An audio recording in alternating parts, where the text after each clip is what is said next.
Because my wife take my children and go. After you convert, all of them leave you. Yeah.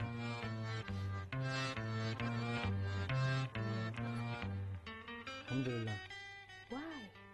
Are you Why? don't La hawla wa la quwwata illa billah.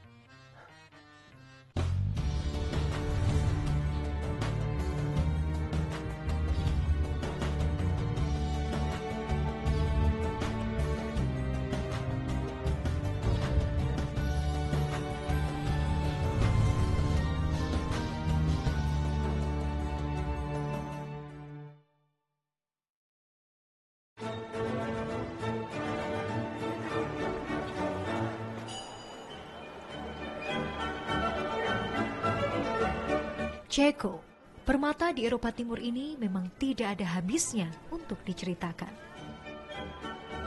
Geliat di Praha, ibu kota negara ini juga seperti tidak pernah mati, meski udara dingin masih terasa menusuk. Di sisi lain, nuansa Islam yang menjadi agama minoritas masih sangat nyata bagi saya. Rasa ingin tahu pun belum surut untuk melihat bagaimana Islam bertahan di antara Ceko dan Megah. Meski memiliki sejarah panjang sebagai sebuah negara komunis, namun siapa sangka, ternyata di Ceko Islam berkembang dengan cukup pesat. Bagaimana kisahnya? Ikuti perjalanan saya dalam Jazirah Islam.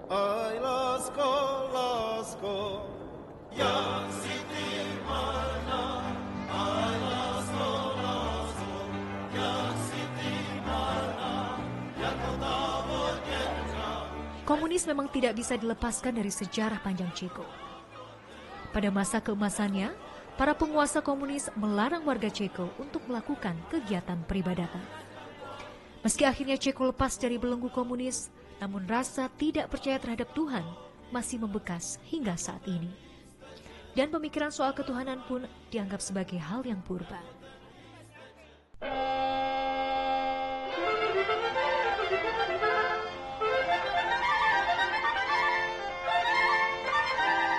Hari ini saya akan bertemu satu lagi muslim asli Ceko, Romana Cervenkova. Perempuan 24 tahun ini adalah sosok muslimah yang begitu menarik. Ia memiliki sebuah kisah yang memikat hati saya. Jalan hidup yang mempertemukan ia dengan Islam dan bagaimana ia bisa bertahan menjadi minoritas di usia yang terbilang muda.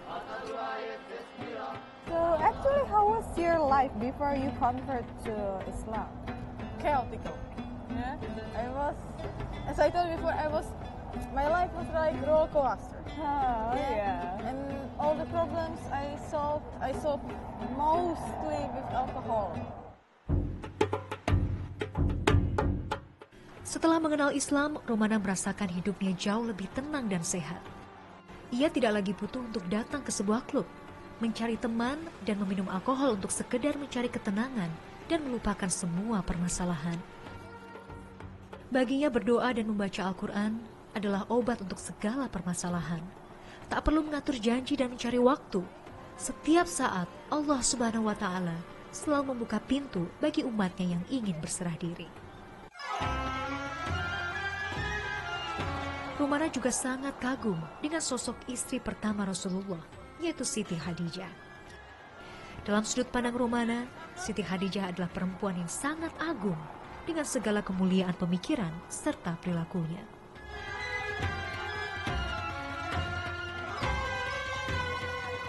Berbeda keyakinan dengan sang buah hati bukan berarti kasih sayang seorang ayah dan ibu akan menghilang. Itulah yang dirasakan Romana. Kedua orang tua Romana menghormati pilihannya dan tidak menutupi kenyataan ini dari lingkungan sekitar. Mereka juga menerima keputusan Romana untuk mengenakan hijab, meski ini bukanlah hal lumrah di Ceko. Bagi kedua orang tuanya, anak adalah darah daging dan tidak akan ada yang dapat memisahkan mereka. So how was your mom first reaction when she heard That I'm Muslim? Mom? Yeah.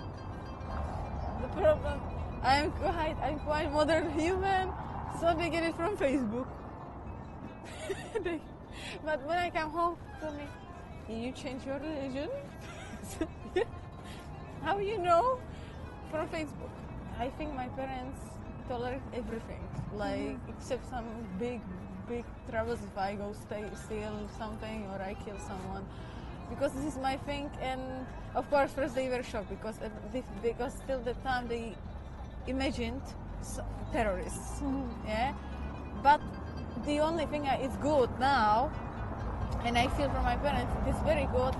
I wear hijab. I didn't wear hijab first year in Zlin in my Mora because there is no Muslims at all, even no kebab even, yeah. And they go out with me without any shyness.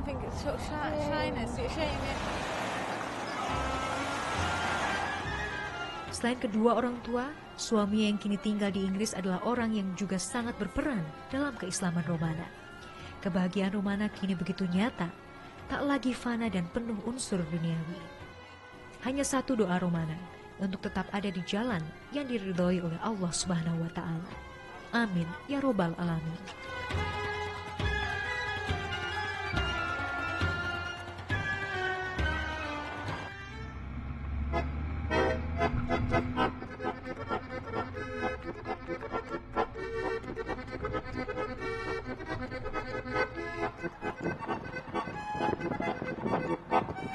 Hari ini adalah Jumat pertama saya di Praha.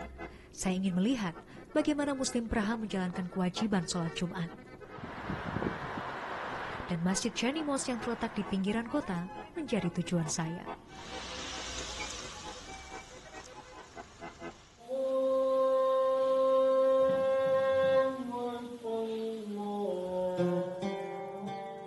Para lelaki mulai berkumpul di dalam masjid. Sebagian besar dari mereka adalah Muslim keturunan yang telah menetap di kota ini. Ada kebiasaan unik tentang khutbah Jumat di Ceko. Khutbah biasanya dikumandangkan dalam dua bahasa.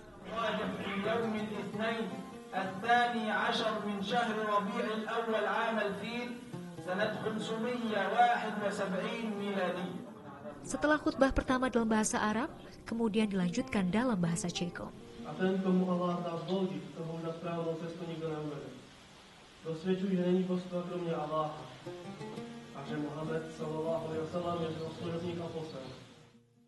yang bertugas untuk membacakan khutbah Jumat dalam bahasa Ceko hari ini adalah Peter Christoph, seorang pemuda sederhana yang lahir dan besar di Slovakia. Ia tersentuh Islam karena konsep keesaan Allah. Ada berbagai macam syiar yang dapat menjadi ladang amal dalam agama Islam. Salah satu yang coba dilakukan Peter adalah dengan membantu membacakan arti khutbah Jumat dalam bahasa Arab ke Ceko. Terlihat sederhana memang, namun bagi Peter, ini merupakan kepercayaan yang sangat besar yang telah diberikan komunitas Muslim Ceko terhadap dirinya.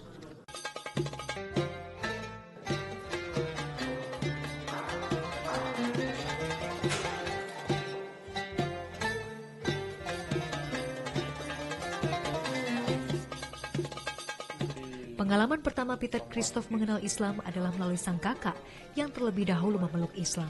Máš to ako nedá sa jen tak popsat. Kolikrát takový pocit, protože člověk se stane akoby nejakým iným.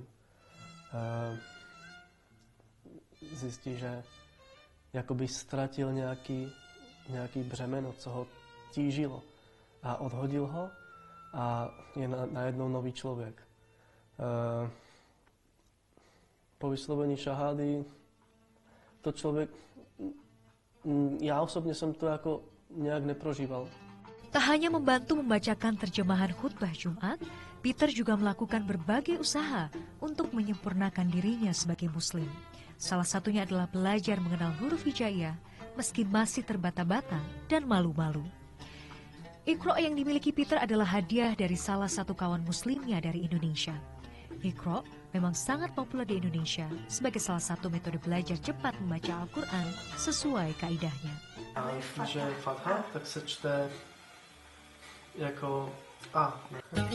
Meski seluruh keluarga Peter ada di Slovakia, namun selama bekerja di Praha, ia tidak pernah merasa kesepian. Semua ini karena teman-teman Muslimnya yang selalu memberi dukungan bagi dirinya. Peter yakin Allah tidak akan memberikan ujian kepada seorang Muslim di luar batas kemampuannya. Tahun 2004, barulah Islam secara legal diakui oleh pemerintah Republik Ceko sebagai agama resmi. Dari titik inilah, Islam kembali memancarkan sinarnya di kota Praha. Hal ini ditandai dengan tumbuhnya masjid di sini. Kini tercatat, ada 5 masjid yang berdiri di kota Praha. Dan salah satunya menjadi tujuan saya sebagai musafir untuk melaksanakan ibadah sholat. Bagi umat muslim yang tinggal di negara dengan cuaca dingin seperti ini bukanlah perkara mudah untuk melaksanakan ibadah sholat. Beruntung di negara Ceko, lokasi masjid berada di pusat kota. Umat muslim dapat dengan mudah melaksanakan ibadah sholat. Berada di Ceko, jangan bayangkan masjid sebagai sebuah bangunan megah dengan menara tinggi menjulang layaknya di Indonesia. Masjid ini terletak di lantai 2 sebuah gedung tak jauh dari Wenceslas Square. Masjid yang sekaligus merangkap sebagai kantor komunitas Muslim Ceko ini memang sangat sederhana. Ruangan sholat kaum pria harus dipisahkan dengan kaum wanita.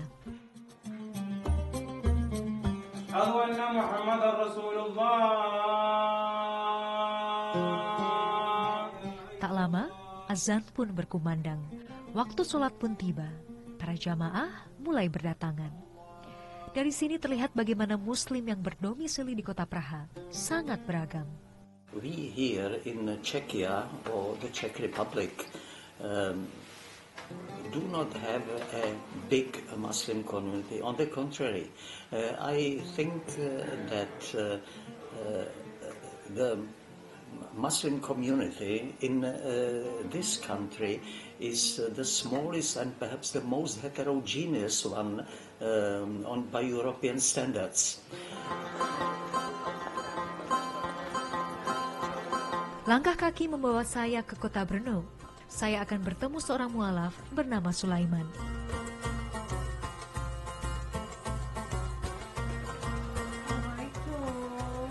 Waalaikumsalam warahmatullahi wabarakatuh. Welcome.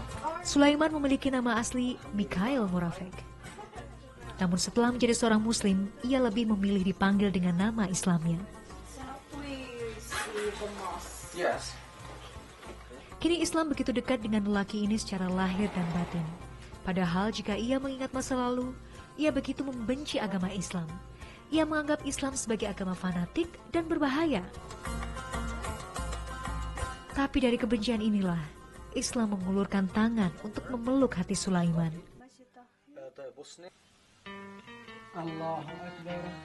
Jalan hidup tidak selamanya indah. Islam yang ia temukan sebagai sebuah tujuan baru dalam hidupnya, harus ia korbankan dengan sebuah kehilangan. Seluruh teman-teman Sulaiman pergi. Tak ada satupun yang memahami keputusan Sulaiman untuk memeluk agama rahmatan lil alamin. Namun kehilangan terbesar adalah dari keluarganya. Because my wife take my children and go.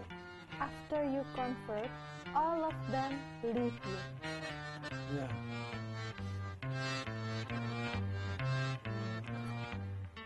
Alhamdulillah. Why? Are you Why? don't La hawla wa la quwwata illa billah.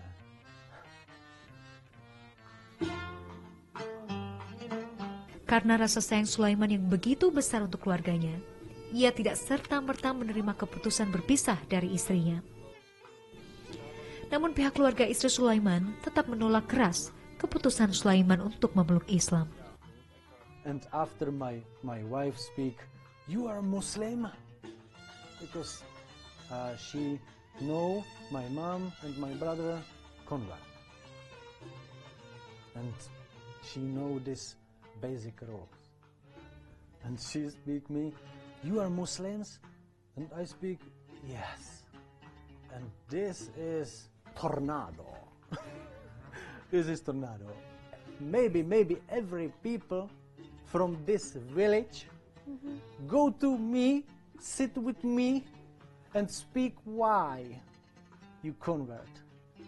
And Allah give me in this age big sabr, because I'm angry. I'm nervous, angry. It's my character. Yes, but this age Subhanallah Rabbil Alameen, Allah give me big sabr. And I speak with more people about Islam. I haven't knowledge, I'm begging. And I speak it good way, it's not dangerous. I believe this and I explain some rules. Okay.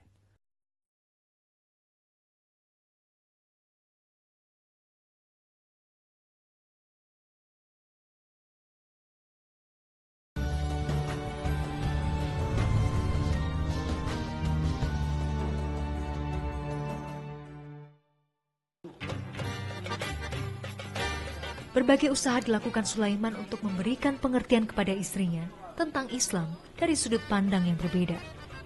Namun Allah menakdirkan mereka untuk berpisah. Walaupun terpisah jauh dari keluarga, tidak satu kali pun terpikir oleh Sulaiman untuk meninggalkan Islam. Kini Sulaiman tengah berjuang bersama teman-teman muslimnya untuk membangun sisi rohaninya sebagai seorang muslim, sekaligus sisi dunianya. Ia sedang membangun sebuah jaringan bisnis bagi kaum muslim yang tinggal di daerah minoritas.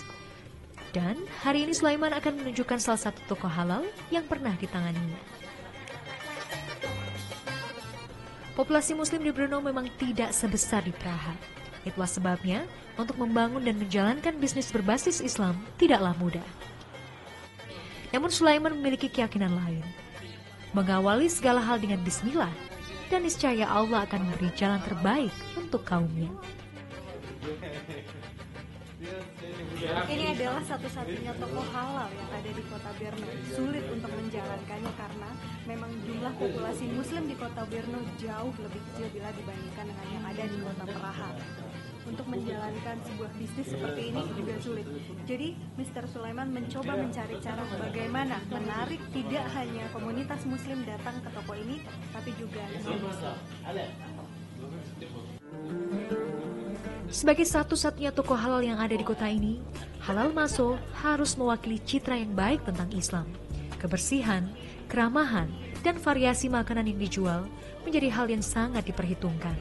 Kini Halal Maso tak hanya dikenal sebagai sekedar toko halal, dan semuanya tidak lepas dari peran Sulaiman sebagai konsultan.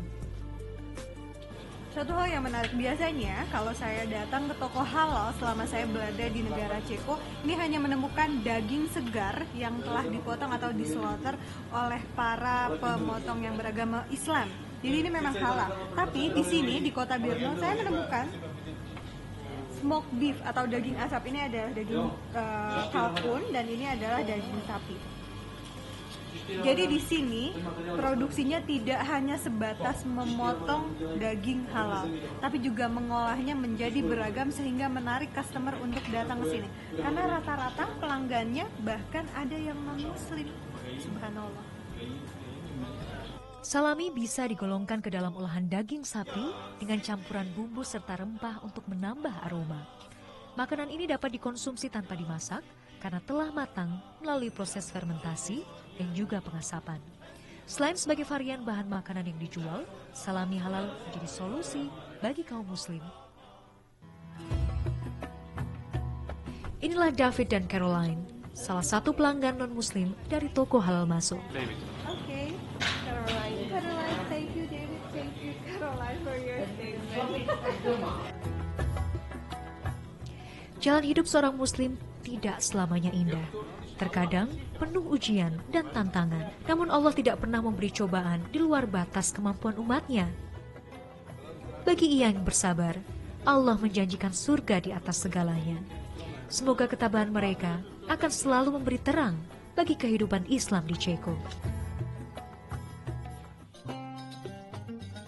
Hidup di tengah negara muslim minoritas memang tidaklah mudah bagi seorang mu'alaf.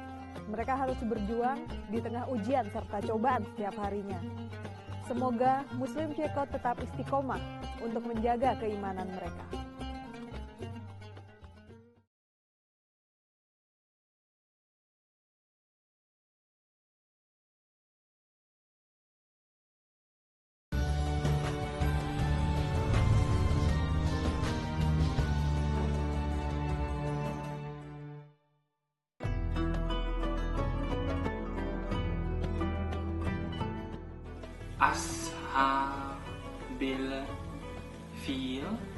Perjalanan saya menyusuri kisah Islam di negara mayoritas non-muslim telah usai. Setiap langkah, setiap pertemuan, dan setiap perpisahan menjadi pelajaran yang sangat berharga yang tidak akan pernah saya lupakan. Bagaimana Islam, agama rahmatan lil alamin, bisa menyatukan manusia dari penjuru dunia yang berbeda dalam satu ikatan persaudaraan.